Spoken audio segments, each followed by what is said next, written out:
जिंदगी की राह कार्यक्रम बाइबल की पुस्तकन का क्रम से अध्ययन हवे, जेवना में आपकी मिली कि कैसे पाप से छुटकारा पा सकेनी और सृष्टिकर्ता के जैसन जिंदगी जी सकेनी। ये कार्यक्रम हमके एगो अवसर देला कि हम बाइबल से अपनी जिंदगी से जुड़ल बातन का अध्ययन कर सकी और ई जानी कि हमारी जिंदगी खातिर परमेश्वर का इच्छा बा। कृपा करके देखी सुनी ताकि परमेश्वर आपकी जिंदगी का मार्गदर्शक ठहरस।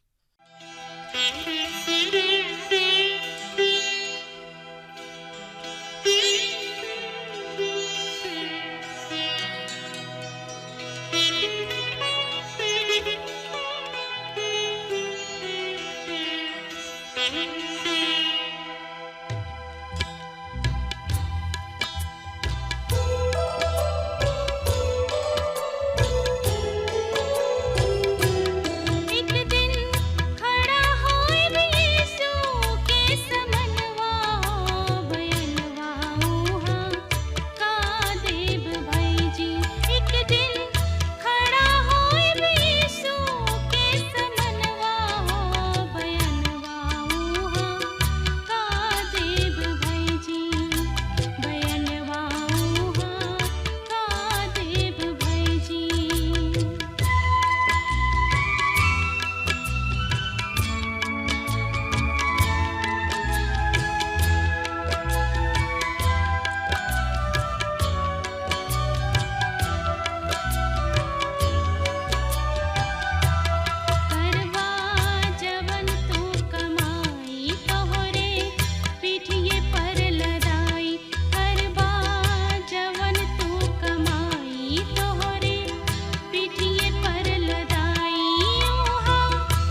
मित्र भाई बहन, जैसे कि रउआ के मालूम बा कि हमनी के नया नियम से प्रकाशित वाक्य किताब के सिलसिलेवार रूप से अध्ययन कर रहल बानी जा। पिछला 6 पद हमनी के देखे के कि ई 11 अध्याय 6वां और 7वां तुरही के फूकल गोला के बीच अवकाश अथवा रिक्ति के रूप में कार्य कर रहल बा। पर आखिरी पद में हमनी के 7वां तुरही के फूकल गोला के दृश्य के देखतानी जा। अध्याय में हमनी के देखे के कि आन जाति सब के 42 महीना के छूट के समय दिहल जाई। हमनी के दूगो अद्भुत गवाह के विषय में भी पढ़ेगे जौन की 42 महीना तक नबूवत करले। हमनी के दूसरा हाय के विषय में भी ये पढ़ेगे और तब 7वां तुरही फूकल जाई। 11 अध्याय हमनी के पुनः पुराना नियम के ओर वापस लेके जाता। काल क्रमानुसार 7वां तुरही महाक्लेश काल के अंत में मसीह यीशु के पूर्ण आगमन के ओर ले जाता। प्रिय श्रोता मित्र भाई बहन, ये अध्याय के विषय है आन जाति सब के समय के समाप्त होखे के तिथि। मित्र त एकरा बारे में और ज्यादा से ज्यादा जानकारी खातिर और पढ़े सुने समझे सोचे विचारे खातिर अपन पवित्र शास्त्र बाइबल निकाल लिहनी। हाँ तो उनमें देखी श्रोता मित्र भाई बहन, प्रकाशित वाक्य किताब 11 अध्याय 1 और 2 पद एह तरी से बता रहल बा। एकरा बाद केहू हमरा के नापे वाला दंड के रूप में एगो सरकंडा दिहले और कहले, उठ परमेश्वर के मंदिर वेदी और वहाँ के आराधक सब के नाप, पर मंदिर के बहरी आंगन छोड़ दीह, ओकरा के मत नपीह, काहे कि ऊ अन्य धर्मी सब के हवाले क दिहल गुल बा और ऊ पवित्र नगर के 42 महीना तक रौंदत रही। मित्र यहाँ हम ओ समय के विषय में पढ़ रहल बानी जा जौना के चर्चा प्रभु यीशु मसीह लूका रचिसु समाचार 21 अध्याय के 24 पद में कइले बाड़े। और यरूशलेम आन जाति सब के द्वारा तब तक रौंदत जात रही जब तक आन जाति सब के समय पूरा ना हो जाई। अनेक लोगन के ई विचार बा कि जब इस्राएली यरूशलेम पर अधिकार कलिहले तो अन्य जाति सब के समय समाप्त हो गई। यरूशलेम तो अब भी अन्य जाति सब के द्वारा रौंदल जा रहल बिया। यदि रुआ यरूशलेम के भ्रमण करब तो रुआ के वहाँ यहूदी सब के अपेक्षा अन्य जाति लोग अधिक दिखाई दी हैं। यरूशलेम आज भी अन्य जाति सब के द्वारा रौंदल जा रहल बा, पर जब महाक्लेश काल शुरू हुई तो उनका अंतिम चरण में अन्य जाति सब के समय शुरू हुई और ई समय 42 महीना तक चली। और ई 42 महीना महायुग के आधा समय है। एकरा के 3.5 बरिस बा। एकरा के नापे खातिर छड़ी दिहल गइल। हाँ श्रोता मित्र भाई बहन, ऊ कभी भी रुआ नया या पुराना में एह तरीके भाषा पड़तानी। एकर अर्थ कि परमेश्वर इस्राएली जाति से संबोधित करताणे। हमन के जकरिया नबी के किताब के 2 अध्याय और इर्मिया 31 अध्याय के 38 से 39 पद देखला से लाभ हुई। जकरिया नबी अपना दर्शन में एगो मनुष्य के देखताणे जौन की नापे के रस्सी यानी कि डोरी ले खड़ा बाणे। इर्मिया नबी भी एगो नापे के रस्सी के विषय में बतावताणे। हमनी के यहाँ पढ़तनी जा कि अन्य जाति सब पर महा अर्थात अंत के 3.5 बरिस के समय दिहल जाई कि ऊ पवित्र नगर के रौंदे। ए अध्याय में हमनी के दंड तथा संतावना दोनों के देखे के, काहे कि छड़ी राजदंड के रूप में भी बा तथा चरवाहा के छड़ी के रूप में भी बा। भजन संहिता 2 अध्याय 9 पद में भजनकार बतावताणे यानी कि कहताणे, तो उन्हें लोहा के छड़ी से टुकड़ा टुकड़ा क दिहे, तू ओकरा के कोहार के बर्तन के समान चकना चूर क दिहे। भजन संहिता 23 अध्याय के 4 पद में, चाहे हम मृत्यु के घोर अंधकार के तराई में से होके चली, फिर भी हम हानि से न डराई, काहे कि तू हमरा साथे बड़ा रहेला। तोहार छड़ी और लाठी से हमरा तसल्ली शांति मिलेला। हाँ मित्र, ऐसे एह अध्याय में दंड और तसल्ली दोनों ही के अनुभव करी हैं। परमेश्वर के मंदिर हमनी के पुराना नियम के ओर ले जाता, काहे कि कलिसिया के मंदिर ना दिहल गइल। कलिसिया खुद जीवित परमेश्वर के मंदिर हिया। ओकरा खातिर प्रतिज्ञा बा कि जहाँ जहाँ भी 2 या 3 लोग प्रभु के नाम से जमा हुई हैं, प्रभु ओहनी लोग के बीच उपस्थित हुई हैं, हाजिर हुई हैं। आज विश्वासी जन पवित्र आत्मा के मंदिर है। कोनो भवन या इमारत पवित्र आत्मा के मंदिर है। ई परमेश्वर के वचन के शिक्षा है, पर मनुष्य के शिक्षा एकरा विपरीत बा। एगो विश्वासी बहिन से एगो परंपरागत ईसाई भाई बोलले, हम विश्वासी सबके ऐसे पसंद ना करिना, काहे कि ऊ कलिसिया के नियम व व्यवस्था के पालन ना करले। ऊ बहिन ओ दकियानुसी ईसाई के बड़ा प्रेम से जवाब दिले, भाई विश्वासी सब के अर्थ मसीह के वचन के पालन करे वाला विश्वासी मनुष्य के बनावल गइल परंपरा सब और नियम सब के ना, वरन परमेश्वर के खरा वचन के पालन करेला।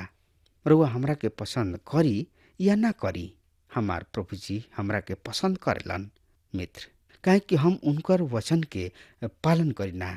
हाँ श्रोता मित्र भाई बहन, ई बात एकदम बिल्कुल सत्य बा। और वेदी ई प्रार्थना और विनती वाली सरग वेदी के विषय में बता रहल बा। यहाँ यूहन्ना से कहल गइल बा कि ऊ ना केवल परमेश्वर के मंदिर और वेदी के नाप करे, वरन प्रार्थना करे वाला के भी नाप करे।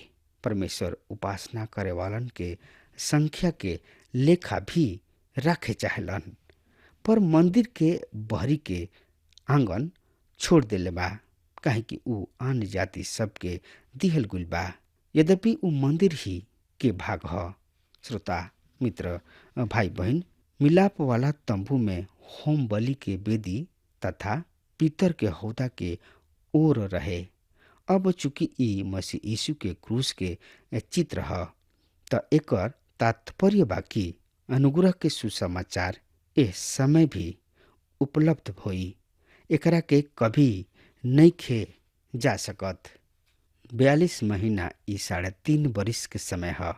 ई महाक्लेश काल के अंतिम आधा काल ह।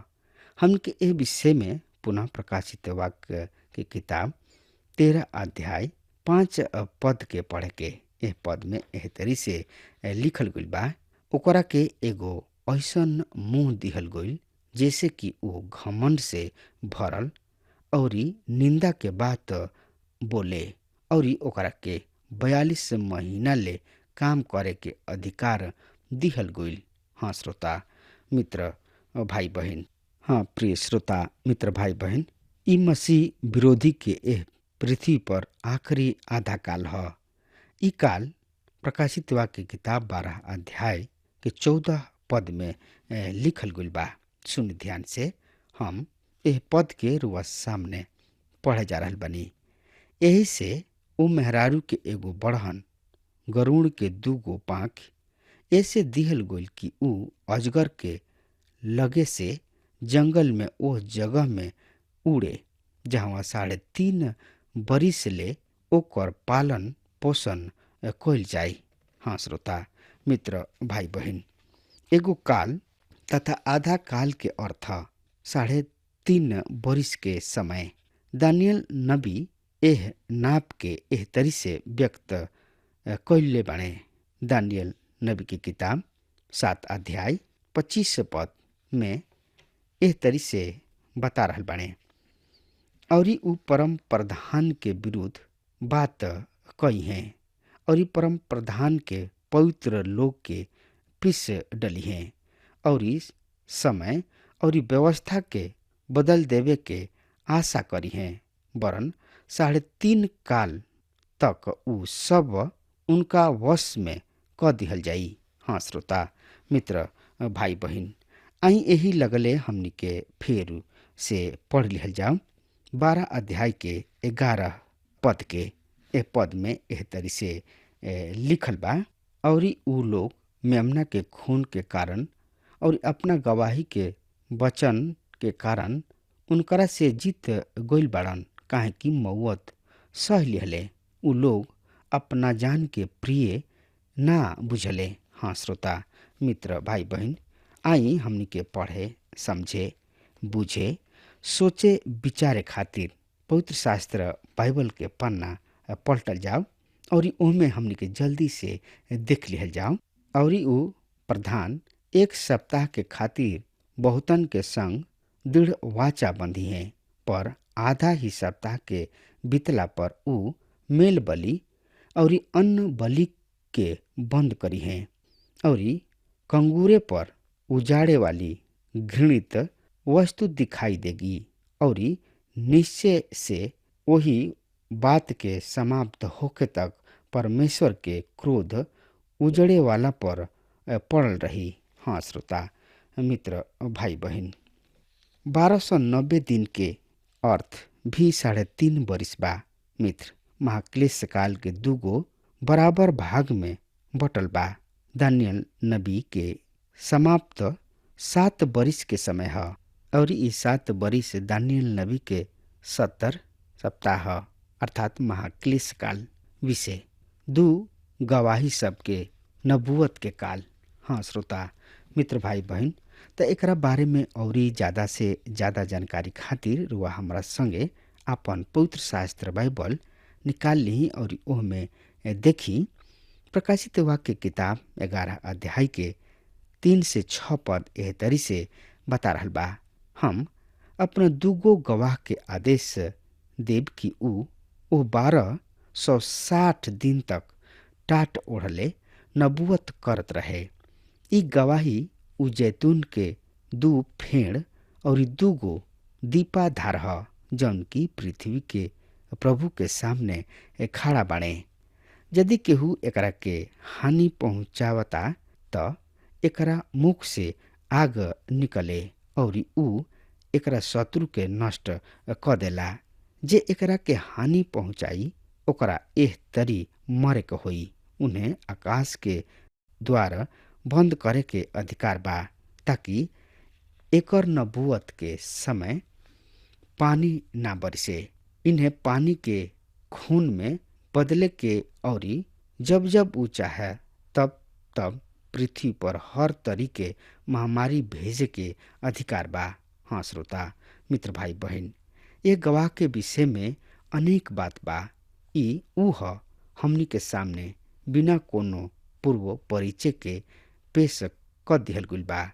पर यदि एकरा के पहचान जरूरी बा तो हमार विश्वास बा कि पवित्र बाइबल में एकर पहचान के खातिर कोनो संकेत त जरूर ही दिहल गइल होई। कुछ बाइबल विद्वान के कहनाम बा कि ई 2 गवाह हनोक तथा एलिया नबी हवे। कुछ विद्वान के समूह मानेलन कि ई प्रभु के दास मूसा और एलिया नबी हवे। कुछ लोग इन्हें अजनबी यानी कि अज्ञात आदमी मानेलन। एकरा से त कोनो संदेह निखे कि ई दोनों मानव गवाह हों। व्यवस्था के नियमानुसार कोनो बात के प्रमाणित करे खातिर 2 गवाह के होखल अनिवार्य रहे। व्यवस्था विवरण 17 अध्याय के 6 पद, जौन की प्राण दंड के जोग बाड़े। उ 2 गवाह 2 या 3 गवाह के गवाही पर ना मारल डालल जाए। प्रभु यीशु मसीह के कलीसिया से संबंधित यही बात के कहले। मत्ती रचित सुसमाचार 18 अध्याय के 16 पर, यदि ऊ तोहार ना सुने तो अपना साथ या 2 आदमी औरी ले जा, जौना से कि 2 या 3 गवाह के मुंह से प्रत्येक तथ्य के पुष्टि हो जाए। श्रोता मित्र भाई बहन, गवाही दिहल बहुते महान और पवित्र काम ह। गवाह के हाथ में कोनो प्राण के उत्तरदायित्व बा। ऐसे जौन दंड हत्यारा के बा, उहे दंड झूठ गवाही के खातिर भी बा। परमेश्वर के नजर में दोनों ही बराबर के दोषी बाड़े। पवित्र बाइबल में 2 गवाह के महत्वपूर्ण स्थान बा और ई 2 गवाह यहाँ कोनो दिव्य शक्ति नहीं के। ई मानव गवाह ह और एकरा में से एक तो आदमी हमरा के एलिय्याह नबी प्रतीत होताणे, काहे कि उनका खातिर पवित्र बाइबल में पूर्व घोषणा भी कइल गइल बा। मलाकी नबी के किताब 4 अध्याय के 5 पद, देखा प्रभु के ओ भयंकर दिन के आवे से पूर्व हम तोहरा किने एलिय्याह नबी के भेजब।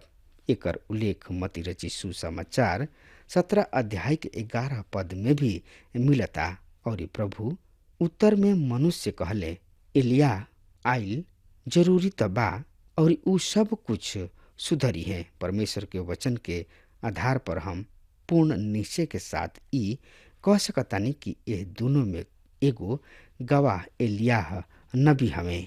प्रकाशित वाक्य के किताब 11 अध्याय के 4 पद में बतावल गइल बा कि ई त गवाह 2 दीपदान ह और ई दोनों पृथ्वी के प्रभु के सामने खड़ा रहलन। मित्र, अपना पृथ्वी के जिंदगी काल में एलिय्याह नबी के ई प्रिय वाक्य रहे।